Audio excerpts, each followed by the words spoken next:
To have you here, please say hello and where you are from. And if you're new here, make sure you hit that subscribe button that you are following. Put a 1 in the comments if you're here for the first time. And we're talking about what we talked about yesterday live in the Dr. Janine Show. Yesterday we made our bug spray, so a natural and all natural and super effective bug repellent spray. We also talked about some of the toxins found in a lot of the most commercial laundry products that are out there that you could be using, and adding these toxins into your life, not a good thing. And so we made our own natural detergent, which was amazing. And I know a lot of you have been making it for a while now and you love the effects of it. So say hello. Great to have you here. Jeannie in Boston, One Tita Grace in California, Joy, Live, Love, Faith in USA. Jonathan is here as well. Great to have you here for the first time. Malinaire, hello, nice to have you here. Kartik, Angel B, 4290, hello, thank you for tuning in today. Nihan, hello, great to have you here. Trish from New Jersey, and is it Hawaragivakavya? Did I say that right? Probably not. In India, thanks for tuning in. It's great to have you here. Viv in Pennsylvania, Nilhan is from London. Italo Zavarella, hello, nice to have you here. So thanks for tuning in, Bernadette as well. And Buzutil Mary Lou in Malta. Great to have you here. Thank you so much. All right, so great to have you here, Yvonne, as well in sunny Calgary. I'm glad that the sun is shining. All right, so if you do have questions, that's what we do today on Wednesdays. It's a follow-up to yesterday's show. If there's anything you want me to review from yesterday's show, we can definitely go through those slides. Remember, you can always screenshot the recipes and everything. So we did have this recipe, our bug repellent spray. We talked about ticks yesterday and tick bites as well. And of course, we talked about toxins in most detergents and laundry products. We also talked about how to keep our veins healthy and how to increase our circulation. And we talked a little bit about the supplements that I take, and sort of my regulars. And of course, I rotate in different ones. I always take whole food supplements. We talked a little bit about magnesium stearate. So I actually have some to show you what that looks like. So if you want to see what that looks like, let us know as well. And it's great to have you here, David. Yes, happy Wednesday. It is, middle of the week, hump day. Is that right? Yeah. All right. So great to have you all here. And maybe we'll start a little bit with a review of something else that we talked about, and that was our blood glucose levels yesterday. So let's go through some of my tips for your high A1C levels. So if you've had a high blood sugar in your past, or you've been diagnosed with prediabetes, or you are in fact a diabetic, maybe, that HbA1c level in your blood work has been consistently high. Now, maybe you haven't yet been diagnosed, or maybe your doctor has just said, you know that you're healthy, and your doctor has mentioned that A1c level is a little bit high. Well, there could be reasons that aren't related to high blood sugar that can spike up that HbA1c level. So we talked about that yesterday, and other ways how to naturally decrease that level in your blood work, and of course, more importantly, how to, mitigate some of those risks against that high blood glucose and your insulin being out of whack and out of control. Insulin resistance, we talked a little bit about yesterday as well. Wendy in South Carolina, great to have you here. Cheche in Belgium, thank you for tuning in.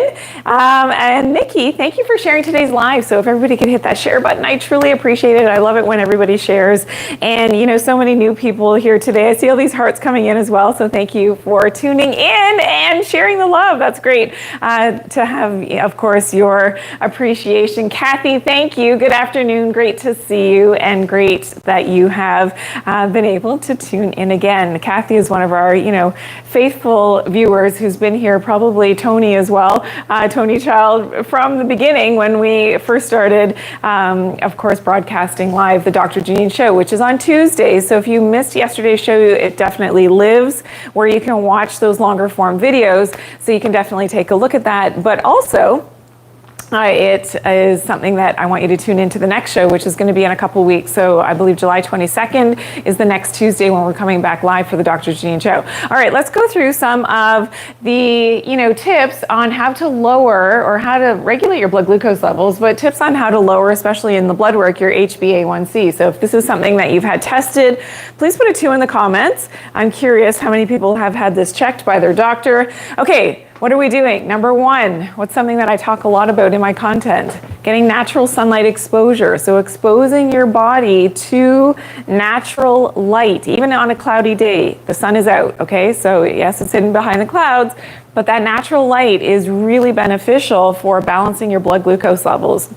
And it was actually found in one study, I don't know if we can pull it up really quickly, that bright sunlight, and this wasn't related to outdoor temperature, actually showed that there was an association with insulin sensitivity and even helped to lower triglycerides. So that was something that, is really remarkable in the fact that there is data, there is research that backs up the fact that we have to be under natural sunlight exposure. That means exposing our skin, exposing our eyes. And here we can see the study, bright sunlight, but not outdoor temperature, was related and may be associated with an increased insulin sensitivity, which is a good thing. We want our insulin to be working properly to make sure that we're metabolizing our blood glucose, and lower triglyceride levels. So really important for your overall metabolism is that natural sunlight exposure. Okay, another tip to lower your blood glucose levels and your HbA1c is exercise. We know we have to move, and there's different reasons. Yes, proper oxygenation is going to help to, of course, balance those blood glucose levels, but we have to move. We have to get that metabolism going as well.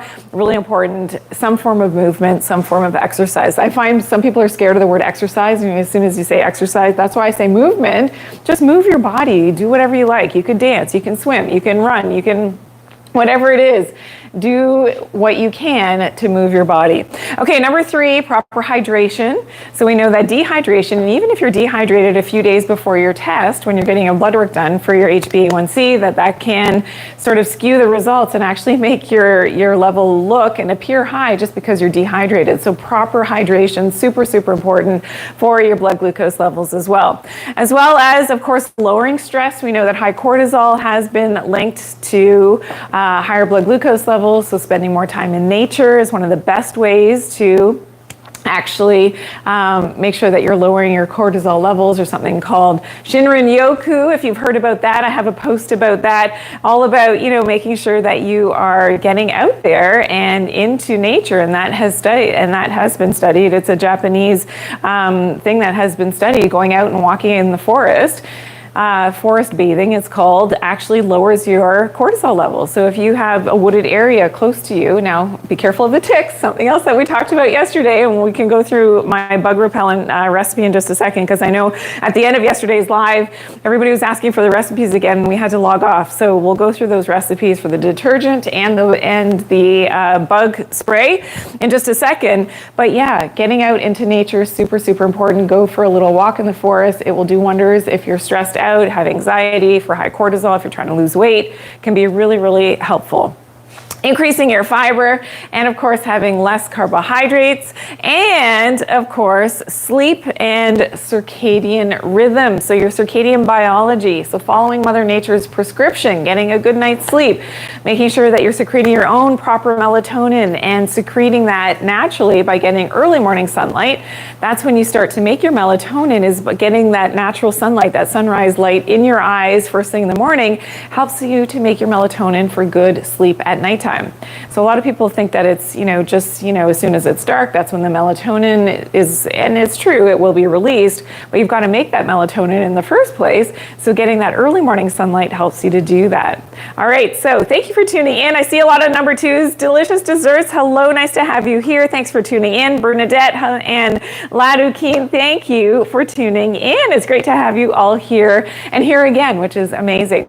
Okay, so let's talk a little bit about the bug repellent recipe we talked about, and we'll go over here for a second. We talked about, different instances where you can be more vulnerable to tick bites, and not every tick bite, of course, is going to cause Lyme disease, but Lyme disease is very prevalent, and it's something that you definitely want to be aware of. There's something called a bullseye rash that is common if you've been bitten by an infected tick with the Lyme disease, with that bacteria, and that rash is something that is, very common, and you've got to go see your doctor. If you still have the tick, it's something that can be analyzed to actually prove that that bacteria was in the tick that you've been bitten by and analyzed in the lab. But more importantly, you want to protect yourself when you're out in these wooded areas, wood piles.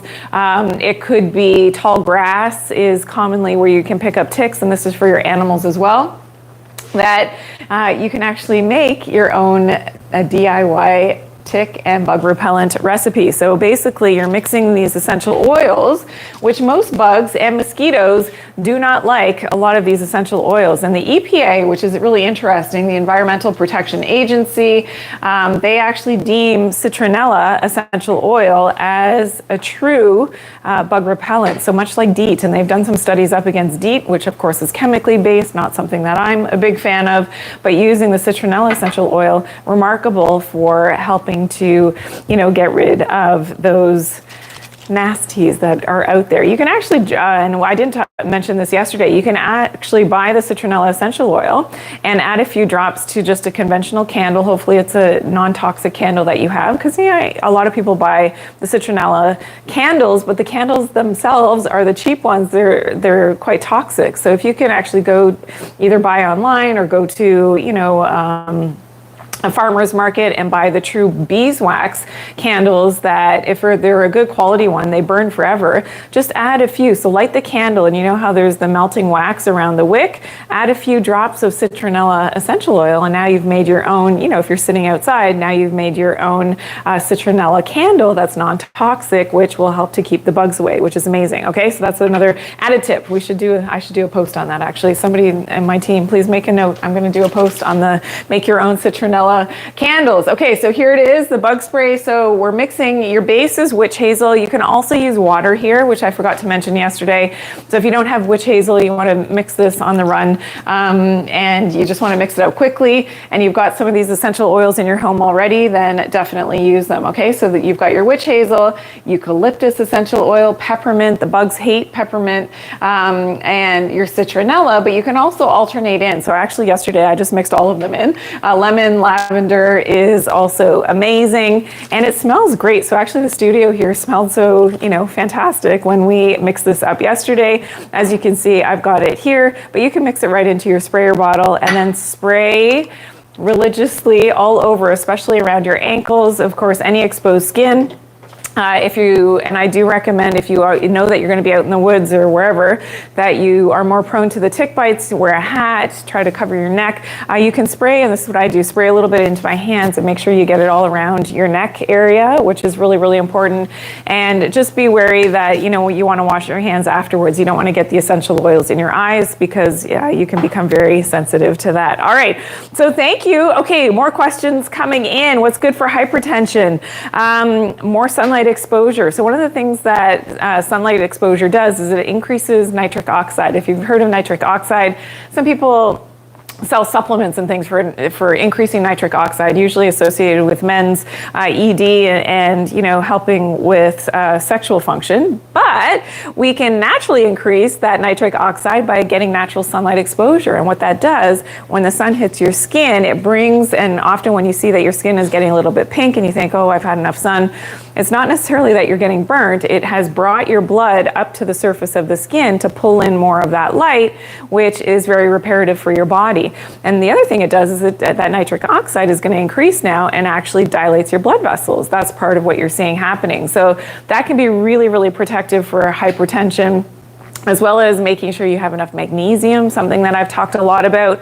And if you do supplement with magnesium, my favorite type is magnesium bisglycinate. So it's a maybe we can bring up the chalkboard that I can write on here? That would be great. And maybe if you can pass me the magnesium stearate for a second, that'd be great, because I'm going to show you. Thank you so much. All right, so we want to avoid this magnesium stearate. I'll get to this in just a second. But my favorite type of magnesium to actually take as a supplement is called magnesium bisglycinate. BIS glycinate. Okay, So this type of magnesium is great because it's a natural muscle relaxant. So that becomes really important in hypertension. We want to have that, in terms of the bronchioles and proper airflow and things that we definitely, with high blood pressure, we want to make sure that we have the constant and regular beating of our heart as well. And this type of magnesium specifically does do that. All right. But we want to make sure it does not have magnesium stearate. So magnesium stearate is found in most vitamin and supplement bottles. If you're going to check your bottles at home, please make sure it doesn't have this. It is a chemical. Even if it says vegetable magnesium stearate, vegetable stearic acid, any type of stearic acid, it's a chemical. It's a white powder, as you can see.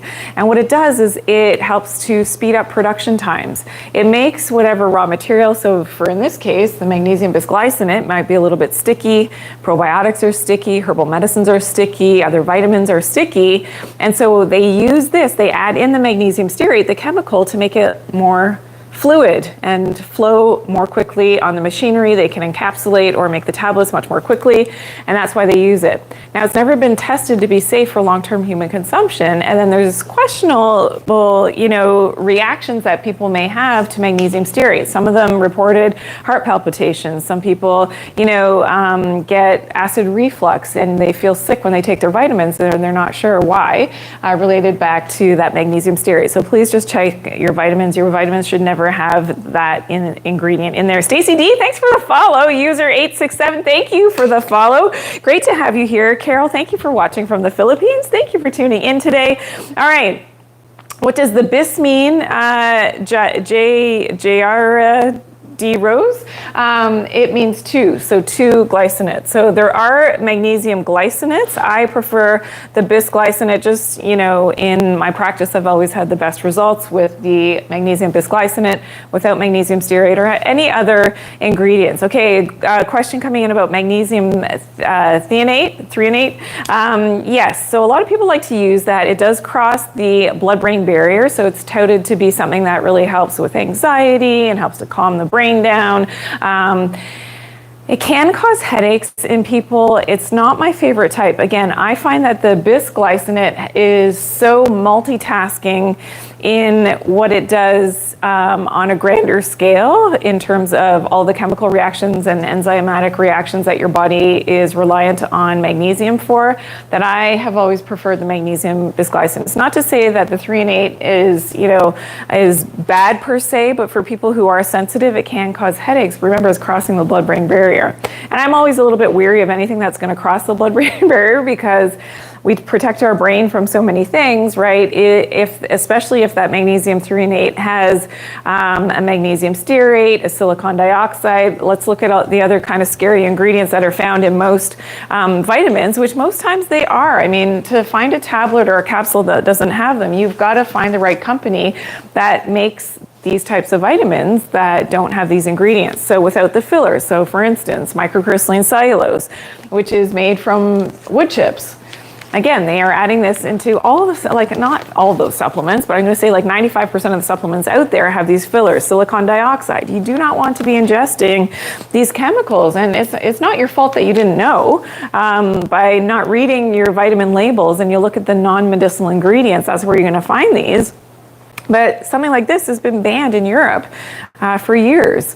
And in France, they got rid of it probably 3 or 4 years ago now. And you have to ask yourself, okay, why, at least here in North America, they're still allowed? It's something that you want to be aware of for sure. Okay, other question in terms of, yes, who was... Jess K is asking about brain fog. So yes, brain fog is something that we definitely want to make sure that it's not something connected to your gut. So for a lot of people, that gut-brain connection, there is, problems with the microbiome. So cleaning up the microbiome, there could be leaky gut syndrome. There's a lot of reasons why potentially, that there's something happening with the gut and your gut health. And okay, does it help with your sleep? I'm guessing that was the question on the magnesium bisglycinate. Yes, it does. But here's the thing with magnesium, I prefer that you actually take it in the morning. So magnesium in the morning, and of course your Calcium, if you do supplement with a whole food calcium, that is something that you can take closer to bedtime, and it actually helps with sleep.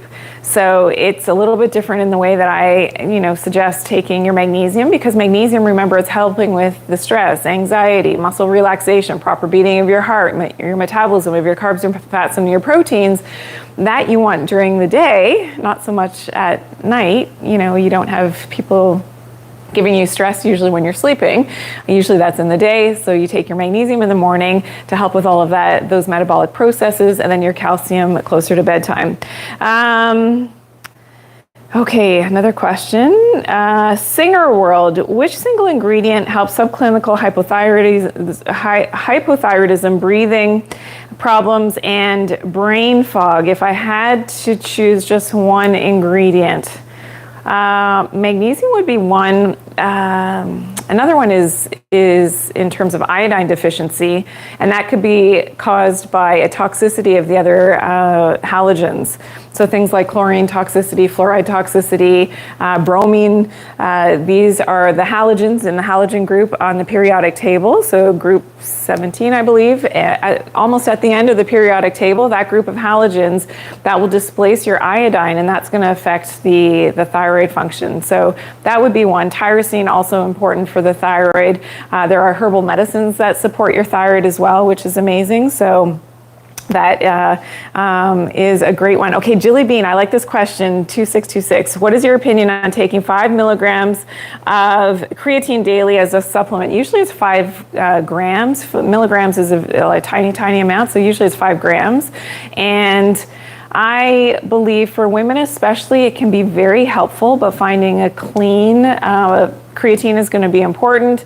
But also, you've got to find the dosage that works for you. When I was taking 5 grams, like a full scoop, usually each scoop is the 5 grams, it was too much for me. Like, it made me feel not so great.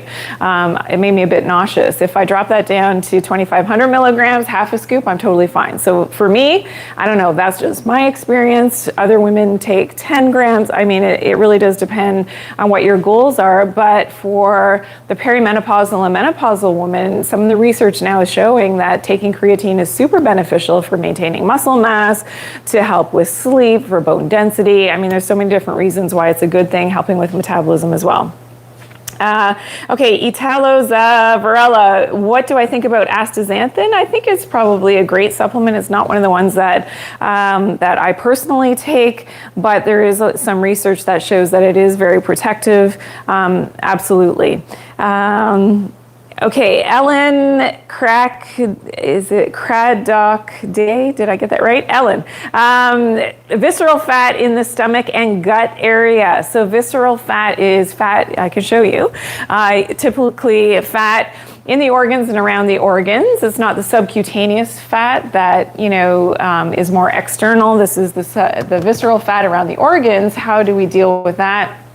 Well, dealing and making sure that we don't have a leptin issue and insulin resistance. And it's usually the leptin problem that happens before the insulin problem. So this becomes really important in terms of visceral fat. Also watching not too much fructose in the diet, which is going to go into liver fat very quickly. There's a lot of different causative reasons as to why your body is holding on to excess fat.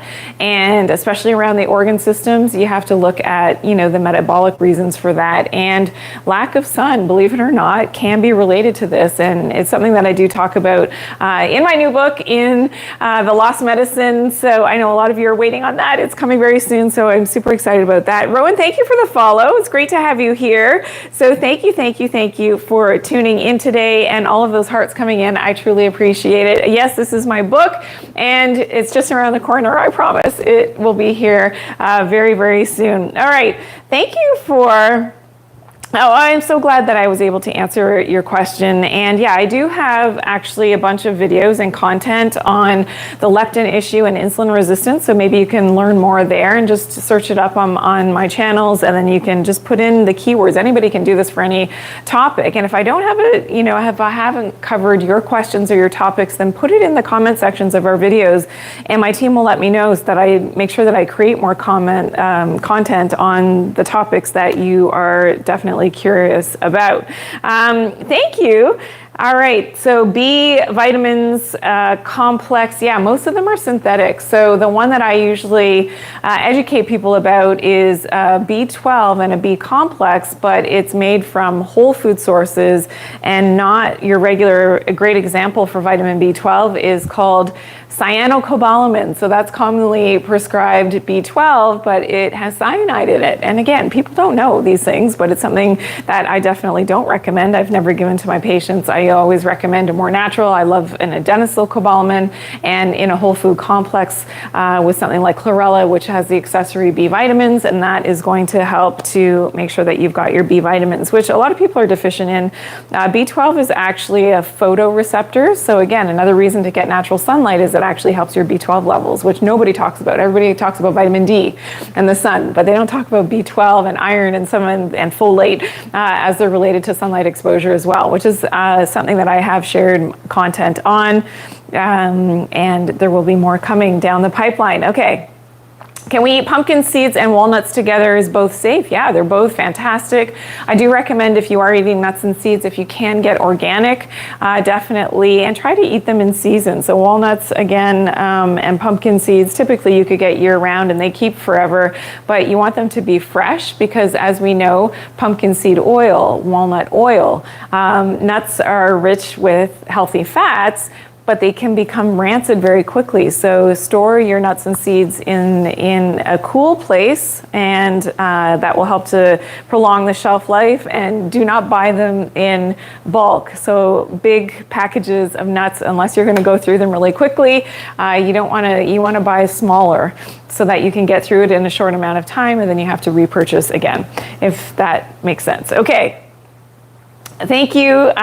There was a question, what supplements will raise testosterone levels? That's a great question. Well, one of the things that you've got to be aware of in terms of not even supplementation is something called stress and your cortisol levels, and then how that will decrease your testosterone. Okay, so this is really important. There's something called pregnenolone steal. I want you to look that up on my channels, pregnenolone steal syndrome, what that is and how that affects your testosterone. Because when your stress is high, your body preferentially is going to make more cortisol instead of making testosterone. For the ladies, this is important for estrogen, progesterone as well. That pregnenolone steal is very common, and our cortisol keeps getting made, more and more cortisol, and then we're getting more belly fat, and we can't get the weight off, and we're more stressed all the time, and we have the anxiety. So it's something that you definitely want to focus. Oh, perfect, we have it right here. So from our cholesterol, this is why cholesterol is not the bad guy. Cholesterol is good for us. We need that cholesterol. Cholesterol is going to make our pregnenolone, but then we need to have downstream of that, we need to make DHEA and progesterone. Now, with pregnenolone steal, what's happening is our body is preferentially making more cortisol, and that cortisol is problematic, as we know. Anybody who has stress, anxiety, belly fat, and all these things that we've talked about, this is what your body naturally does. It's a protective mechanism to keep you alive, to make that stress hormone. All right, so what happens if all that pregnenolone is going over here to cortisol? What's suffering now, of course, is testosterone, estrogen. The conversion of our T4 to T3 is not going to happen as it should. This will affect our blood pressure. Blood pressure can go up as well, and then we can have these deficiencies. So this is something that definitely you want to get that under control. Supplements, yeah, there are great ones that can help with your balance of your testosterone levels. So something like pumpkin seeds, saw palmetto are great. Maca is fantastic for testosterone as well, for both men and women. So that could be something to look into as a combination. All right, best probiotic for a 21-year-old female Giza. Great question. So a probiotic that is designed for your human gut. The strains that I like are Lactobacillus acidophilus and Bifidobacterium bifidum because they have a lot of good data science behind them. Those are the two strains that I always use with my patients clinically and had the best results. You want to make sure that it is fresh and it's a live probiotic. So a lot of times when you purchase either in the store or even online for that matter, if it's not a company who has a good, turnover rate, the probiotics don't last, longer than 2 years.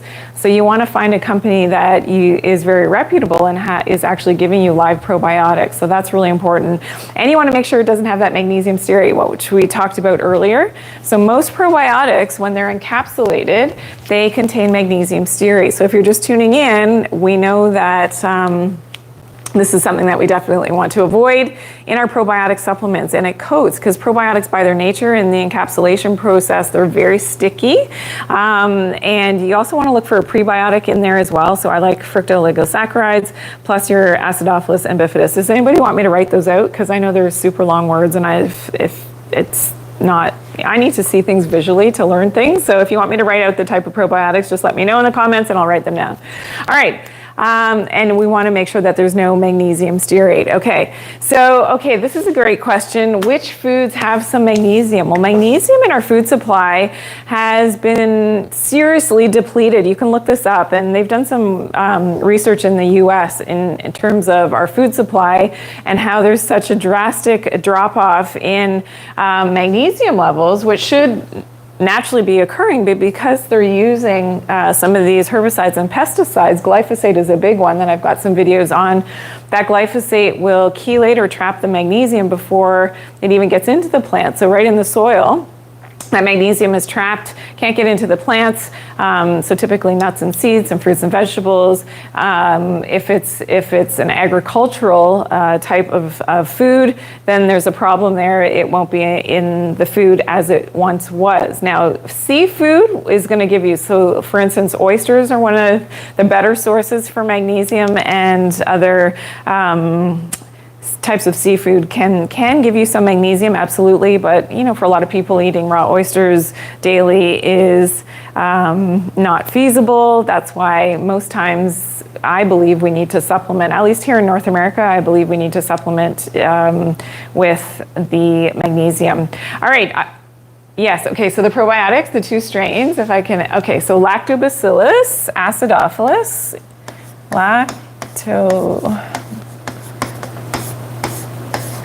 that's an I.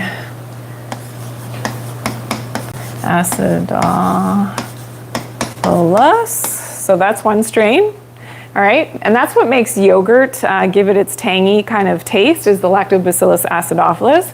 And then the second one is Bifidobacterium.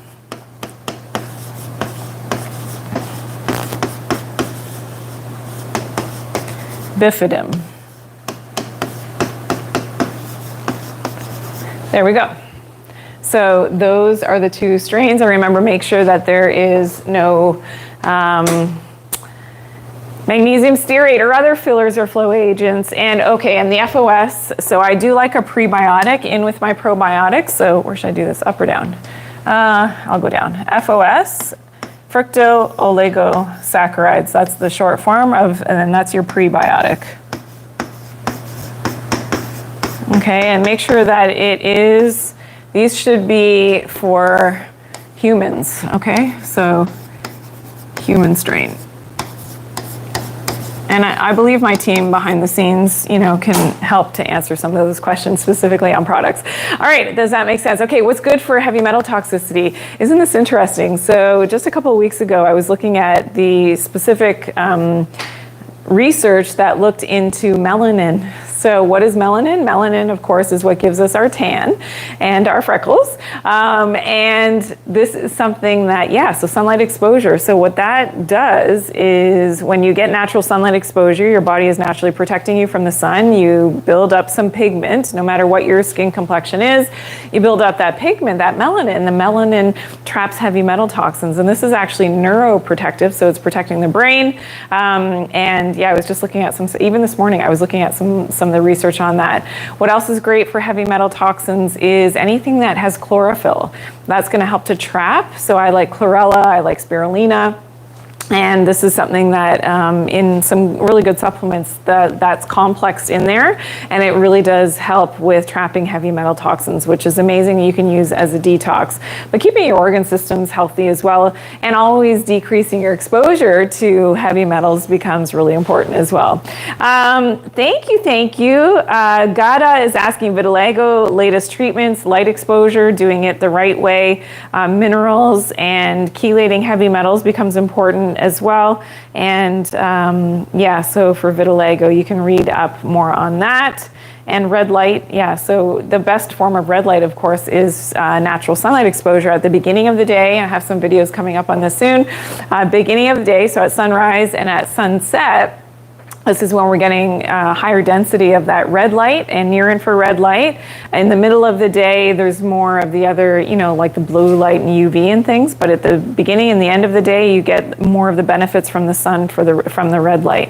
When is the best time to take zinc? This is a great question, and I know there's a question coming up about probiotics, when to take probiotics. So I like zinc really any time of day. I like it kind of towards the first half of the day because of course it helps with your immunity, so it helps to keep your immune system strong throughout the day. Really, you could take it at any time, and making sure it's a zinc bisglycinate. So the type of zinc that you take makes all the difference, and it also needs an ionophore. It needs a channel.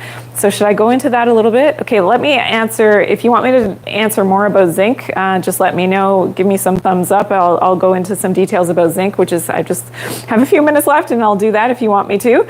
But also, when is the best time to take probiotics? You can take it with or without food. If it's a good probiotic, the type that I was talking about, okay, I'll talk a bit about zinc in just a second. That becomes important. All right, so probiotics, if it's got the prebiotics in there, I find that it's really okay to take it at any time. Some people like to take it with a meal. If you are doing a parasite cleansing protocol, which I highly recommend, I usually don't take the probiotics right at the same time as the herbal medicines of the parasite cleansing protocol, which is, again, by the way, everybody should be doing a parasite cleansing protocol. At least, I'm going to say, I do it 4 times a year at least, sometimes more often than that. But let's say twice a year minimum, everybody's cleansing out your microbiome and getting rid of those bad guys, those nasties that are there. Even if you want to believe it or not, they are there. Okay. What time is the live gala? Okay, so the next time that we come live is going to be July 22nd, and that is at 11 a.m. Eastern Standard Time. So depending on where you are in Europe, it's going to be changeable. So Eastern Standard Time, you can make the conversion, just search online. So July 22nd at 11 a.m. Eastern Standard Time, that's going to be the next live show where we go through all of the content of the show of the week. And make sure you tune in, everybody, in a couple weeks on Tuesday. All right, so I did want to say what did I want to write down? Okay, zinc. Okay, so zinc needs, so here's your cell really quickly. Zinc has a hard time getting into cells, all right? That's why often when people take zinc supplements, whether it's a picolinate, I know, Ellen, you're asking, I don't like picolinates. There was some, especially with chromium picolinate, there was some kind of scary data that came out in terms of causing bad things happening in the body. So I don't like picolinates. I like a bisglycinate. So zinc bisglycinate. We saw this when I talked about the magnesium. All right, so bisglycinate, again, bound to glycine, which as humans we tend to be deficient in, especially if you're eating, certain foods like wheat and corn products that have glyphosate. You get low in glycine, so that's important. But glycine helps with our collagen levels, so it has a beauty benefit, and it's highly, highly absorbed. So that's why I tend with the minerals to prefer a bisglycinate form. So that zinc bisglycinate, it still needs an ionophore. It needs a channel. It won't go into the cell easily by itself. So that channel that we want to create can be created with that zinc ionophore, which is quercetin. So this is something that I did a lot of research on in terms of, during lockdowns and things when the world went crazy. So looking at supporting the immune system with zinc, supporting collagen levels, of course, we know zinc does that as well, but supporting immunity and having that antiviral effect, it was found that the quercetin was really, really protective, and it happens to help that zinc to get into the cell really well. And yeah, especially that zinc bisglycinate. And remember, zinc always has to be paired properly with copper, which is so important. All right, Jeff is asking how many IUs of vitamin D should you be taking daily? It depends. It depends what your blood work shows. It depends if you get sunlight exposure. So here in Canada, they actually changed the parameters. They used to say, you know, I could prescribe to you, if I were seeing you as a patient, 1,000 international units per day as an adult. Now they've actually upped that in the last few years, and they've looked at the research in terms of immunity and being protective with vitamin D status. They've upped it to 2,500 international units. So that just can give you an idea as an adult, you know, per day what you can take without needing a prescription, for instance. But everybody's variable on this. And of course, your best way to get vitamin D is always, how do we know? Of course, natural sunlight exposure. But a lot of people, even who have a tan, aren't necessarily converting to the active form of your vitamin D. You need good liver and kidney function for that. So some people, even you get a lot of sun exposure, you still have low vitamin D. It is possible. So everybody's different in that case. All right, so thank you for everybody who tuned in today. It was so great to have you here. I appreciate everybody who tuned in. So remember that our next live show is going to be at 11 a.m. Eastern Standard Time, the Dr. Janine Show on July 22nd. And I hope to see you all there. I hope I got to most of your questions. If you still have topics that you want me to cover, please let us know in the comments, and make sure that you check out all of my content, and of course all of your great comments that you share throughout my lives, and of course throughout all of my videos. I truly appreciate you all. You guys are the best, and have a good couple of weeks, and I'll see you next time. Bye.